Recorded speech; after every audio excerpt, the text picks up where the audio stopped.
એ વિશે આપ શું કહેશો? આ કોંગ્રેસ યાત્રાનો જે ઉદ્દેશ છે એ ગુજરાતના સામાજિક, આર્થિક અને રાજકીય જીવનમાં આમૂલ પરિવર્તન માટે છે.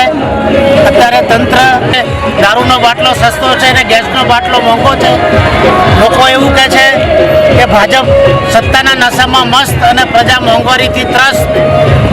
શાકભાજી લો, તેલ લો કે જીવન જરૂરિયાતની કોઈ પણ વસ્તુ લો, અત્યારે પ્રસૂતિ ગૃહથી માંડીને સ્મશાન ગૃહ સુધી બધે જીએસટીની બોલબાલા છે. ખાવાના લોટ ઉપર જીએસટી લે છે, બાળકો જે દૂધ પીએ છે એની પર જીએસટી લે છે અને અંદાણી અને અંબાણીના 10-10 લાખ કરોડ રૂપિયાના દેવાઓ માફ કરે છે. આ વખતે પ્રજાએ નિશ્ચય કર્યો છે અને પ્રજાને કોંગ્રેસ કહેવા આવી છે આંગણે કે આ ભ્રષ્ટ સરકારને, આ ભ્રષ્ટ તંત્રને બદલો અને ફરીથી કોંગ્રેસનો જે સુવર્ણ યુગ હતો એ પાછો લાવો. થેન્ક યુ સાહેબ. સાહેબ, આ પરિવર્તન યાત્રા વિશે આપ શું કહેશો સાહેબ? ગુજરાતમાં પ્રદેશ કોંગ્રેસ સમિતિ દ્વારા યાત્રાનું આયોજન કરવામાં સંકલ્પ પરિવર્તન યાત્રા, જેમાં આ સરકારની નિષ્ફળતાઓ જે છે એ નિષ્ફળતાઓ ઉજાગર કરવાની છે. મોંઘવારી, બેરોજગારી, તે અસહ્ય જે ભાવ વધારો કર્યો છે એની વિરુદ્ધની આ પરિવર્તન યાત્રા છે અને આ પરિવર્તન યાત્રાથી લોકોને જાગૃત કરી અને આવતા સમયની અંદર ગુજરાતમાં કોંગ્રેસની સરકાર બને 2022માં, એના માટે લોકોને ઉજાગર કરવા માટે આ પરિવર્તન હોનારત થયું છે. એ ખૂબ જ દુઃખદ ઘટના છે અને એમાં જે અવસાન પામ્યું છે એમને હું શ્રદ્ધાંજલિ આપું છું. પરંતુ એ દુર્ઘટના છે, એ દુર્ઘટનામાં સંપૂર્ણપણે સરકાર જવાબદાર છે. સરકારે જે જવાબદારી નિભાવવી જોઈએ એના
કોઈ તેમ બોલે છે, કોઈ રેડિયો ને ટીવી ઉપર બેફામ બોલે છે.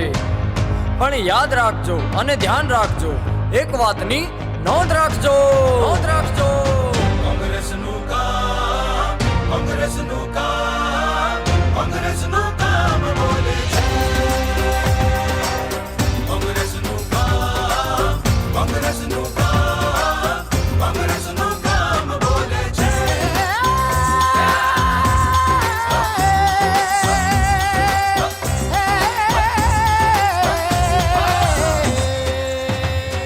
ભાઈ શિક્ષણના સંકુલોમાં, ભાઈ ગામ જોડતા પુલોમાં, અરે બંધોમાં અને નહેરોમાં અને આગળ વધતા શહેરોમાં ધમધમતા ઉદ્યોગ ખુલ્લે આમ બોલે છે. કોંગ્રેસનું કામ, કોંગ્રેસનું કામ, કોંગ્રેસનું કામ બોલે છે.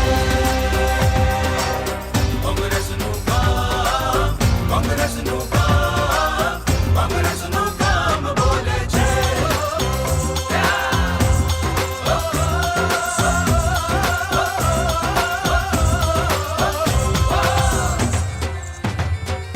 ગુજરાતની ગૌરવ ગાથામાં નામ અમારું બોલે છે. કોંગ્રેસના અથક પ્રયાસોના લાભ આજે સૌલે છે, લાભ આજે સૌલે છે. હા, કોંગ્રેસનું કામ, કોંગ્રેસનું કામ, કોંગ્રેસનું કામ બોલે છે. કોંગ્રેસનું કામ, કોંગ્રેસનું કામ, કોંગ્રેસનું કામ બોલે છે.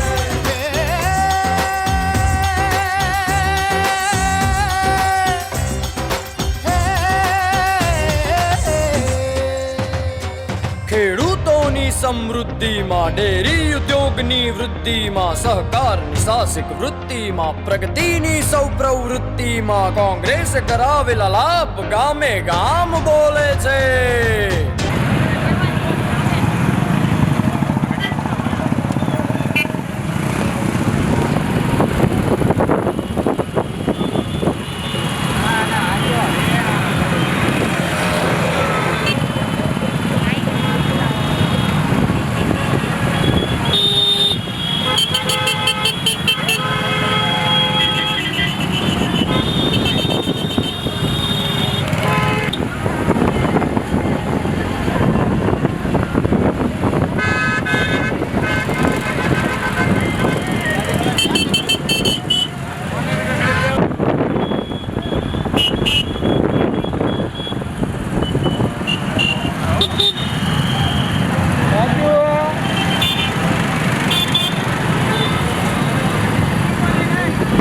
કોંગ્રેસનું કામ, કોંગ્રેસનું કામ, કોંગ્રેસનું કામ બોલે છે.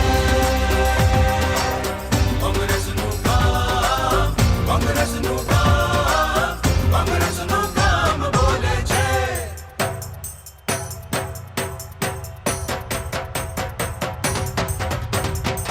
કોંગ્રેસનું કામ, કોંગ્રેસનું કામ, કોંગ્રેસનું કામ બોલે છે.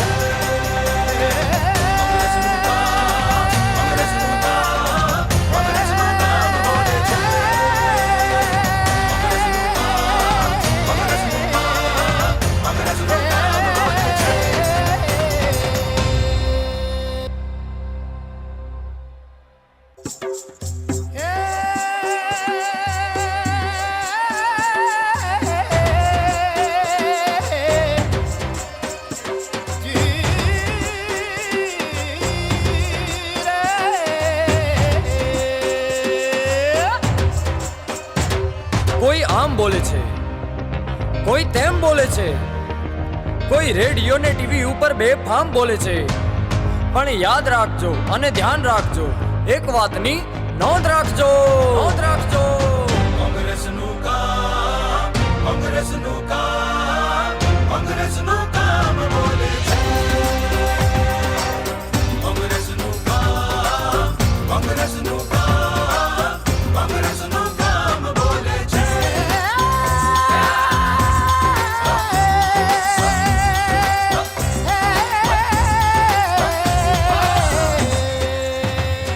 ભાઈ શિક્ષણના સંકુલોમાં, ભાઈ ગામ જોડતા પુલોમાં, અરે બંધોમાં અને નહેરોમાં, અને આગળ વધતા શહેરોમાં ધમધમતા ઉદ્યોગ ખુલ્લે આમ બોલે છે.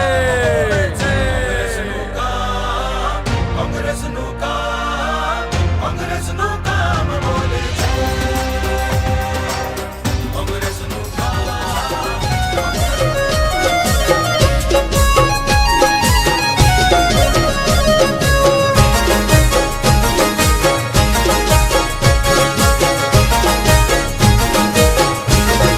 કોંગ્રેસ આવે છે ગુજરાત મોરે, કોંગ્રેસ આવે છે ગુજરાત મોરે, એ આવે ગરીબોની સરકાર, કોંગ્રેસ જીતે છે ગુજરાત મોરે, એ આવે ગરીબોની સરકાર, કોંગ્રેસ જીતે છે ગુજરાત મોરે, એ કોંગ્રેસ આવે છે ગુજરાત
કોઈ તેમ બોલે છે, કોઈ રેડિયો ને ટીવી ઉપર બેફામ બોલે છે.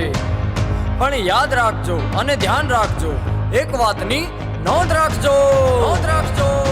કોંગ્રેસનું કામ, કોંગ્રેસનું કામ, કોંગ્રેસનું કામ બોલે છે. કોંગ્રેસનું કામ, કોંગ્રેસનું કામ, કોંગ્રેસનું કામ બોલે છે.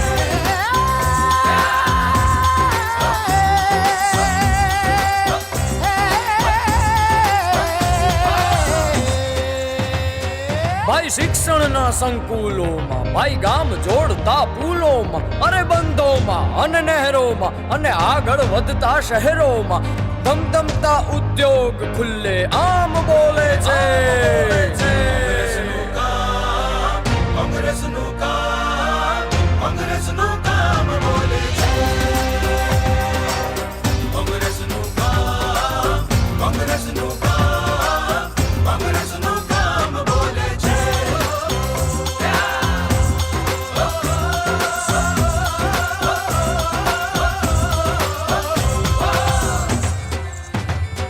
ગુજરાતની ગૌરવ ગાથામાં નામ અમારું બોલે છે. કોંગ્રેસના અથક પ્રયાસોના લાભ આજે સૌલે છે, લાભ આજે સૌલે છે. હા, કોંગ્રેસનું કામ, કોંગ્રેસનું કામ, કોંગ્રેસનું કામ બોલે છે. કોંગ્રેસનું કામ, કોંગ્રેસનું કામ, કોંગ્રેસનું કામ બોલે છે.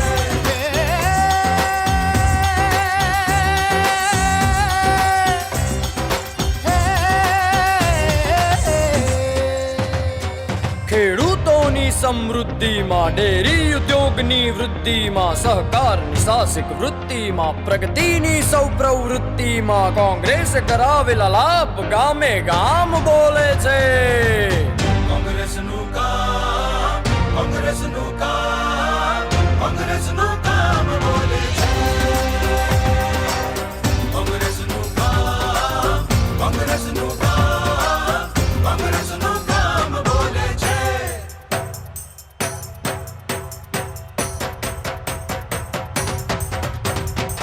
કોંગ્રેસનું કામ, કોંગ્રેસનું કામ, કોંગ્રેસનું કામ બોલે છે.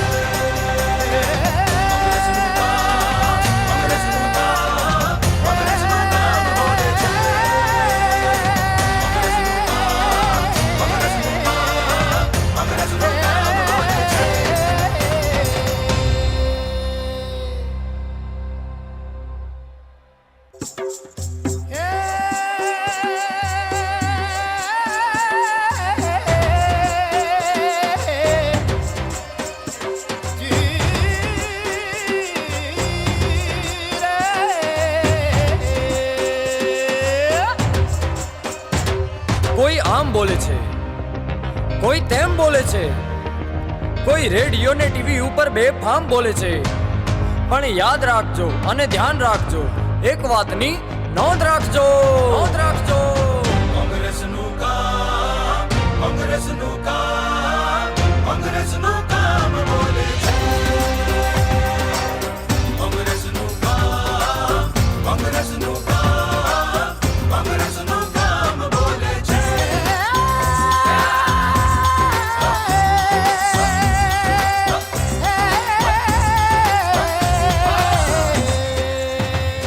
ભાઈ શિક્ષણના સંકુલોમાં, ભાઈ ગામ જોડતા પુલોમાં, અરે બંધોમાં અને નહેરોમાં અને આગળ વધતા શહેરોમાં ધમધમતા ઉદ્યોગ ખુલ્લે આમ બોલે છે. કોંગ્રેસનું કામ, કોંગ્રેસનું કામ, કોંગ્રેસનું કામ બોલે છે.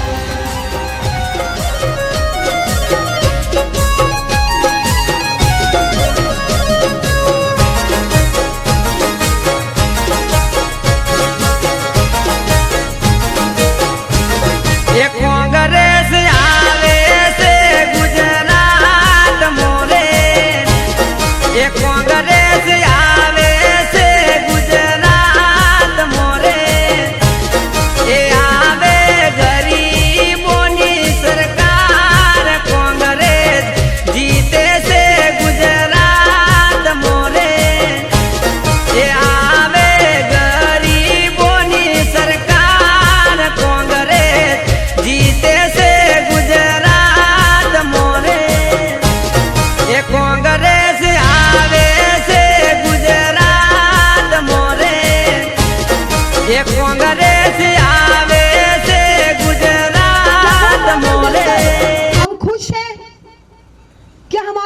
उससे हो जाएगा? जो हमारी मूलभूत सुविधाएं हैं, अच्छी सड़क, अच्छा पानी, सबको पेंशन मिलना, किसान को उसकी फसल का दाम मिलना, ये कहीं नहीं हो रहा है। गुजरात के किसी भी कोने में आप चले जाएं, लोग भाजपा के शासन से परेशान। हो सकता है कि लोग सामने नहीं बोलते हो, क्योंकि ये लोग डंडे से अपनी सरकार चलाते हैं, लेकिन एक तरफ ये देश को तोड़ने का काम करते हैं और दूसरी तरफ हमारे नेता राहुल गांधी भारत को जोड़ने का काम कर रहे हैं। ये अंतर है हम लोगों में और उनमें, कि हम जोड़कर रखना चाहते हैं। हम चाहते हैं कि इस पंक्ति का आखिरी व्यक्ति, इस देश का विकास, गुजरात का विकास उस पंक्ति में बैठे आखिरी व्यक्ति तक पहुंचे। और ये क्या चाहते हैं कि जो पहली पंक्ति में बैठा है और जो उनका मित्र है, सिर्फ उसी की जेब भरनी चाहिए, बाकी सारे भूखे मर जाने चाहिए। ये ऐसी सरकार है। बड़ा दुख होता है जब एक गरीब आदमी को अपनी मजदूरी के लिए तरसना पड़ रहा है। मजदूर को मजदूरी नहीं मिल रही है। आज महिलाओं के सम्मान की बात नहीं होती है।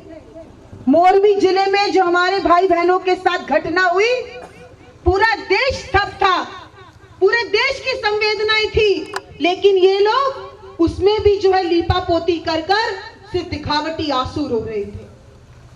जो मोरबी में नहीं भी रहता, देश के किसी भी कोने में जिसने उस हादसे को देखा, उसका मन रोया है कि क्या ये व्यवस्था है, क्या ये शासन और प्रशासन है कि हम अपने लोगों को ऐसे मरने के लिए छोड़ देते हैं और तब छोड़ देते हैं जब 2 दिन 4 दिन पहले उसका उद्घाटन करते हैं। ये सरकार की जवाबदेही है। सिर्फ कुछ अफसरों को सस्पेंड करने से कुछ नहीं होने वाला। सरकार की नाक के नीचे इतना बड़ा भ्रष्टाचार हो रहा है और सरकार से कोई जवाब नहीं मांगेगा। सरकार को जवाब देना पड़ेगा और जनता इस बार हिसाब लेगी और गुजरात के अंदर कांग्रेस की सरकार बनेगी। पिछली बार भी हम बहुत कम अंतर से रह गए। लोगों ने बहुत समर्थन दिया, प्यार दिया। हर जगह लोगों ने कहा कि कांग्रेस को आना चाहिए। आज 5 साल बीत चुके हैं। हमारे विधायक भी यहाँ पर मौजूद हैं। चुनाव का बिगुल भी बज चुका है।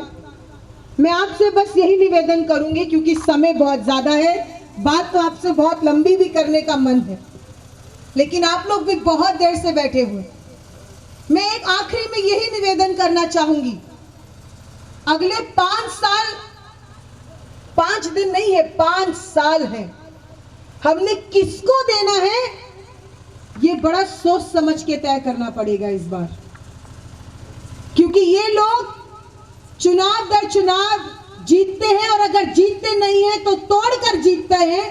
अगर इनके मंसूबे गुजरातियों ने नहीं रोके तो देश को नरक की तरफ कोई और नहीं लेके जाएगा, यही लोग लेके जाएंगे। अगर देश को नरक में ढकेलने से बचाना है तो गुजरात को शुरुआत करनी पड़ेगी। हमारे भाइयों और बहनों को, गुजरातियों को शुरुआत करनी पड़ेगी।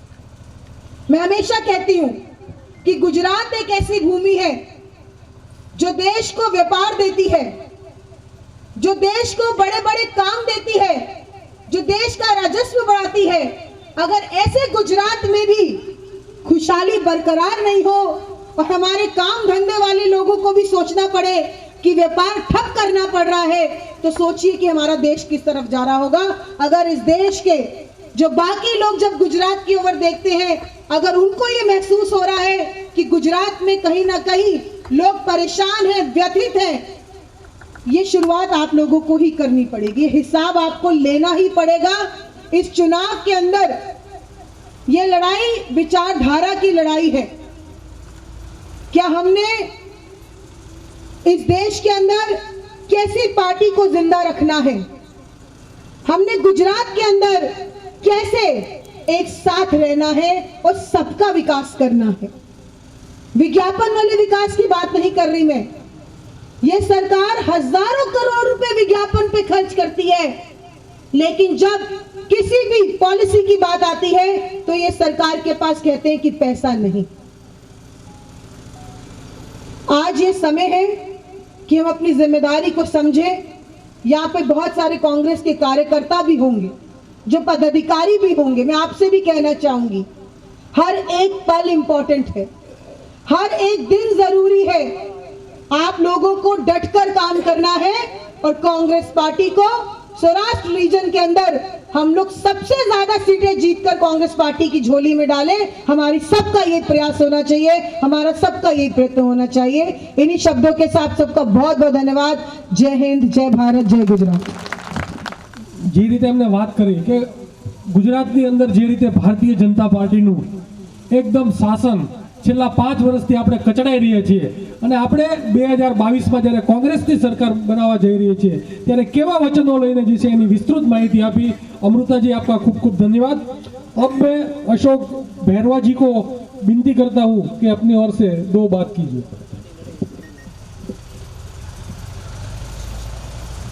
परिवर्तन संकल्प यात्रा के इस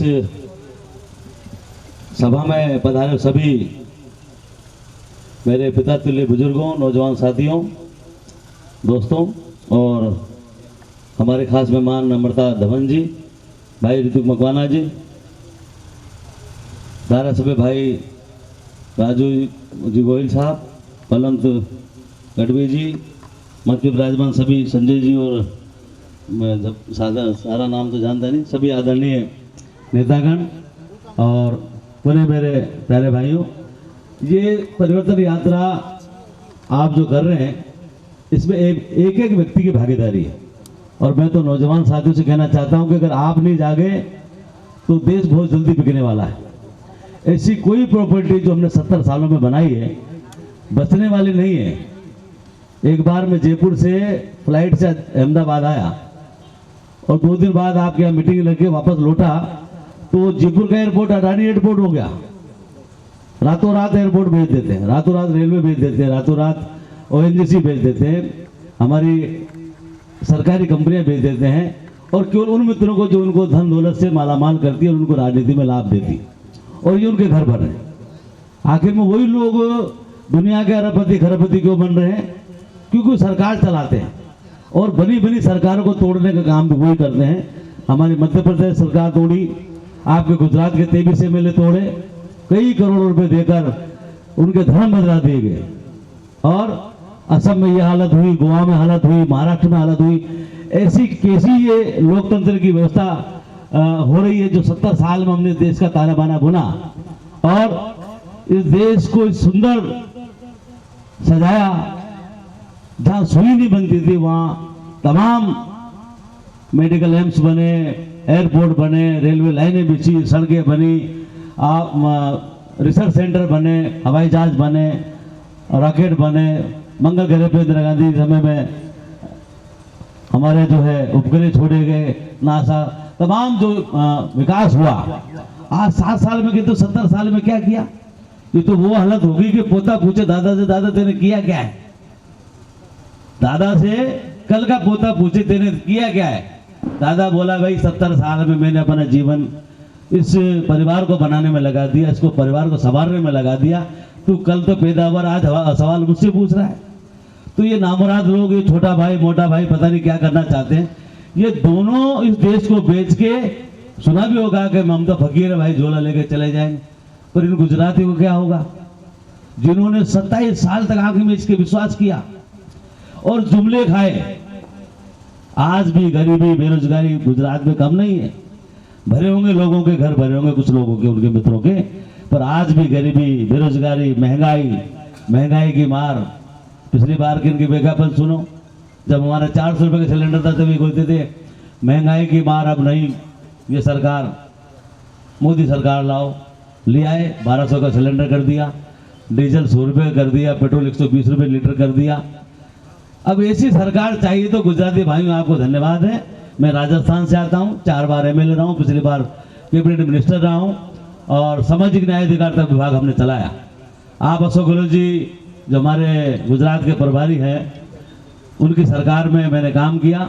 आज भी मैं धारासभ्य हूँ और हमारी अनेक योजनाएं केवल गांव गरीब के लिए, कल्याण के लिए, नौजवानों के भविष्य के लिए हम लोग काम कर रहे हैं।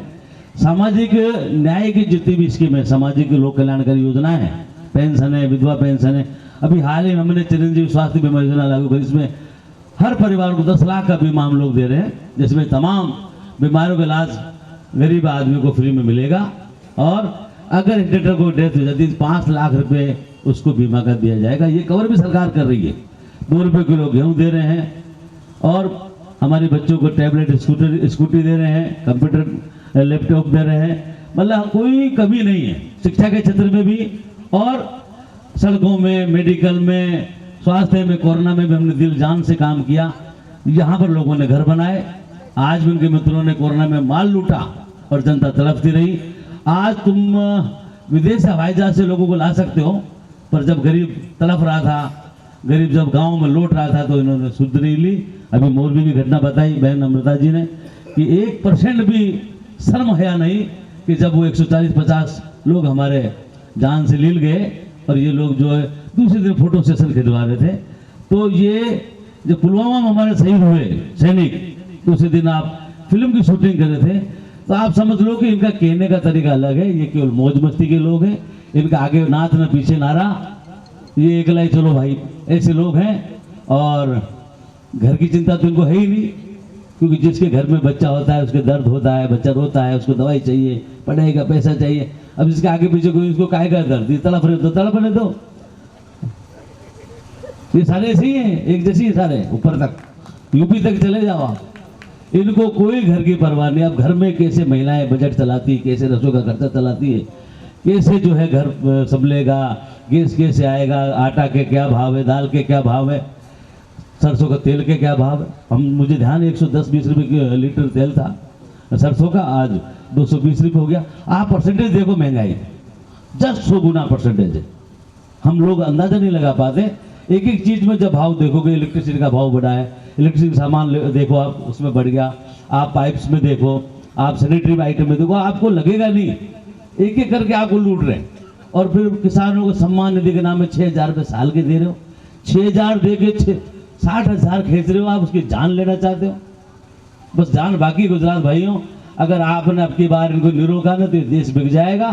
फिर मत कहना कि अशोक भाई आए थे राजस्थान से कहने के लिए, असलियत में तुम ही मुलजिम कहलाओगे, इस देश को बिकवाने वालों में साथ तुम हो जाओगे। इसलिए अब की बार नौजवानों को देखिए आप कैसी लॉलीपॉप दी है। अग्निवीर योजना, 4 साल के लिए सेना में भर्ती करना चाहते हो। 4 साल बाद जवान बच्चा जब उसको पता है कि मेरी नौकरी जाने वाली, तो उसकी क्या तो निष्ठा रहेगी, क्या भावना रहेगी, क्या देश के प्रति सम्मान और सेवा रहेगी। उसको पता है कि मुझे जाके चौकीदारी करनी है अडानी के गैस गोदामों में। और ये जो आजकल जो किसानों के माल खरीदने के लिए जो गोदाम बड़े बड़े दिख रहे हैं, सब अंडरग्राउंड इन्हीं के लोगों के। केवल किसान बचे थे जिसके लिए भी काले कानून आए, और पूरे देश ने जब आंदोलन किया, जब किसान कानून वापस हुए, अब किसानों को लूटने के अलावा और कोई सामान नहीं बचा। बाकी जितना रेलवे, एयरपोर्ट और जितना भी बेचना था बेच रहे, सरकारी कंपनियां बेच रहे, उनके भाव जब पता लगेंगे किस तरह से आप लूट गए हो, नोटबंदी में किस तरह से ठगे गए, वो भी बुला हुआ नहीं है आपसे। इसलिए जितने भी कर्तव्य हो गए यहाँ की धरती से शुरू होकर पूरे देश में जाते हैं। अगर जाम लगाना है तो गुजरात से लगेगा, नौजवानों का भविष्य बनाना है, बचाना है, तो यहीं से जाम लगेगा। ये परिवर्तन जरूरी है। ये तमाम जो हमारे धारासभ्य विराजमान हैं, ये सब चिंता कर रहे हैं। अगर अब की बार कांग्रेस सरकार नहीं आई तो गुजरात का विकास तो छोड़े, गुजरात को जीने की भी परेशानी आ जाएगी। इतनी महंगाई और इतनी बेरोजगारी हो जाएगी, नौजवानों के साथ बड़ा भविष्य का खिलवाड़ होगा। इसलिए शिक्षा के, चिकित्सा के विकास के लिए, सामाजिक सरोकार के लिए, सामाजिक सद्भाव के लिए, समरसता के लिए और इस देश की एकता अखंडता के लिए, ये प्यार और भाईचारा, ये हिंदू मुसलमान जो बैठे हैं गलत है। चुनाव में क्यों जाता था आपको कि धर्म की लड़ाई लड़ो, मंदिर मस्जिद लड़ो। भाई पूरे 5 साल में हम सब साथ रहते, चुनाव में ये मुद्दे क्यों आ जाते? इसलिए अब की बार किसी भ्रम में नहीं आवे। पिछली बार खाका चुनाव था, कर्नाटक में हिसाब चला दिया, लड़ाई वहाँ करवा दी यूपी में। तो आप समझ लो कि ये उस वक्त ये कहाँ से कहाँ आग लगाते हैं। इस बार सावधान रहने की जरूरत है, आपको भ्रम में आने की जरूरत नहीं है, झूठे जुमलों में आने की जरूरत नहीं है। सवाल पूछिए उनके लोगों से कि भाई हमको 27 साल बाद नहीं दिया गया, और पिछली बार आप जितने वादे उनको कितना पूरा किया है, और अब क्यों जुमले लेकर आए हो। इसलिए अब की बार माफ करो, और अब की बार कांग्रेस सरकार आएगी, गांव गरीब किसानों का, युवाओं का कल्याण होगा। ऐसी मैं शुभकामनाएं देता हूँ। भाई राजू भाई हमारे बड़े सद्भावी धारासभ्य हैं, ऋतु भाई से भी काफ़ी हमारा मेल मुलाकात हुआ है, और आपके अध्यक्ष जी बलवंत भाई गढ़वी जी मेरे साथ में लगातार कार्यक्रमों में रहें और अभी परिवर्तन यात्रा को सफल बनाने के लिए संकल्प के साथ आप उठ जाइएगा और मन बना लीजिएगा कि अब की बार सरकार कांग्रेस की लानी है और हमारे ज़्यादा से ज़्यादा विधायक जीते, आपके धारासभ्य जीते और आपके हाथ मजबूत हो, आपके साथ चलें, आपका विकास करें और आपका सम्मान करें और देश की सेवा में लगकर काम करें। इन्हीं शुभकामनाओं के साथ आपका बहुत बहुत धन्यवाद और माननीय अध्यक्ष महोदय, माननीय राजू भाई गोयल साहब को और अध्यक्ष जी को सबको धन्यवाद और आप सबको नमस्कार। जय गुजरात। 125 પ્લસ સાથે ગુજરાતમાં કોંગ્રેસની સરકાર બનાવવા જઈ રહી છે।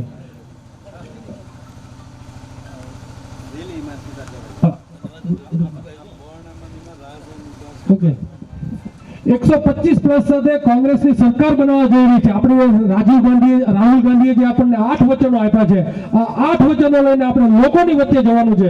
એટલે મિત્રો 70 વર્ષના શાસનમાં આપણે એવું એક પણ કામ નથી કર્યું કે આપણે નીચા જોવું પડે। ભારતીય જનતા પાર્ટીની સાથે આંખમાં આંખ મિલાવીને કહેવાનું છે કે આ વખતે કોંગ્રેસની સરકાર બને છે અને બને છે। મિત્રો खून में आंधी लाओ, जोवर को पैदा करो, कंठ पे कुंदन नहीं, हुकार को पैदा करो, फिर सज रही है कुरुक्षेत्र समरण की। हे पार्थ, हे कांग्रेस ना कार्य करो, फरीથી ગાંડી માં રણકાર પેદા કરો। આવા જુસ્સા સાથે આપણે 5મી તારીખે આપણે રાજુભાઈને જંગી બહુમતીથી જીતાડી અને 8મી તારીખે આપણે એમને ધારાસભ્ય બનાવવાના છે। કોંગ્રેસ ઋત્વિકજી બે શબ્દ બોલીને પછી આપણે રેલી સ્વરૂપમાં જશું। માનનીય ઋત્વિકજી।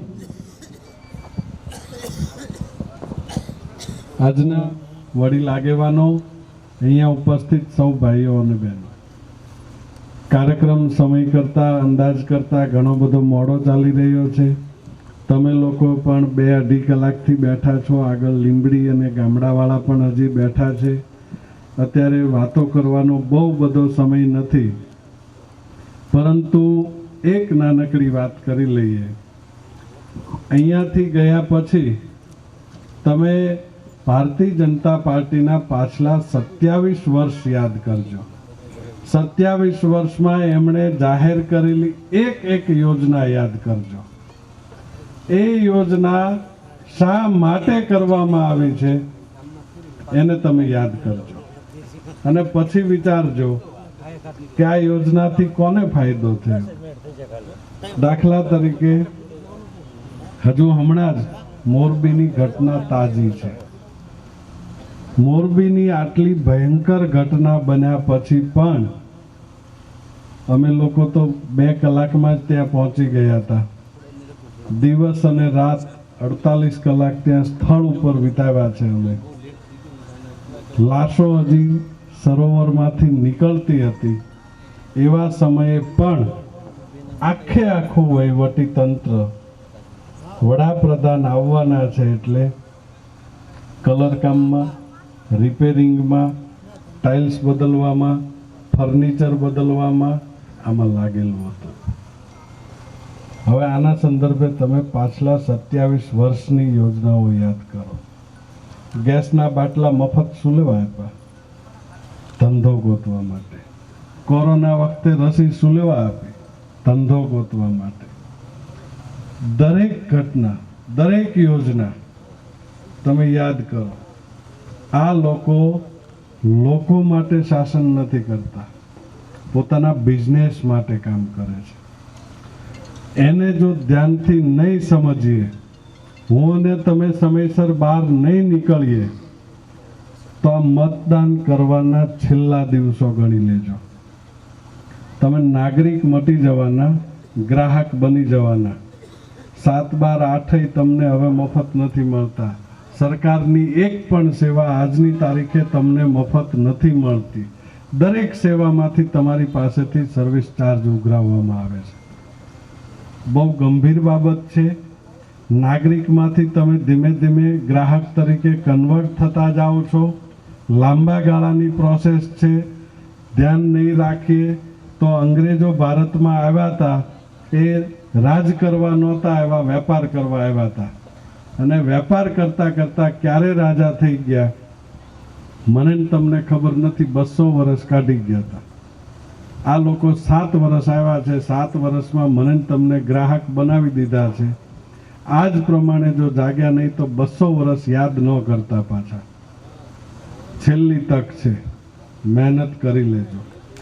એ પરિવર્તનને યાદ કરવા માટે 300 બૂથ છે. ખાલી 300 બૂથ ઉપર અહીંયા બેઠેલા બે જણા એક બૂથ ઉપર બેસી જાય, 100 મત એટલે 20-25 ઘર.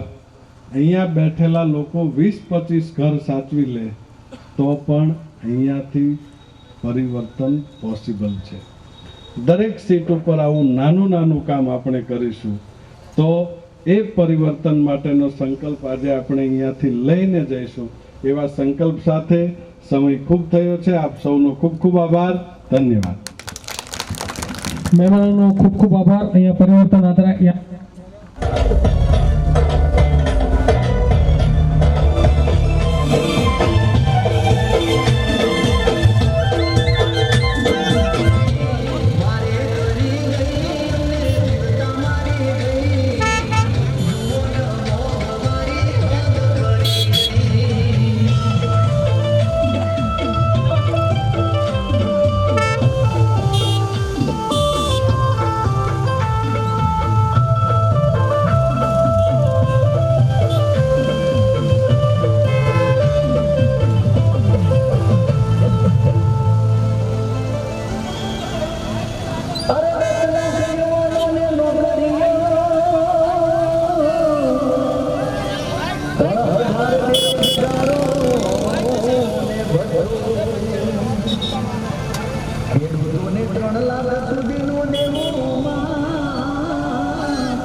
तो सहन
मोहम्मद तक।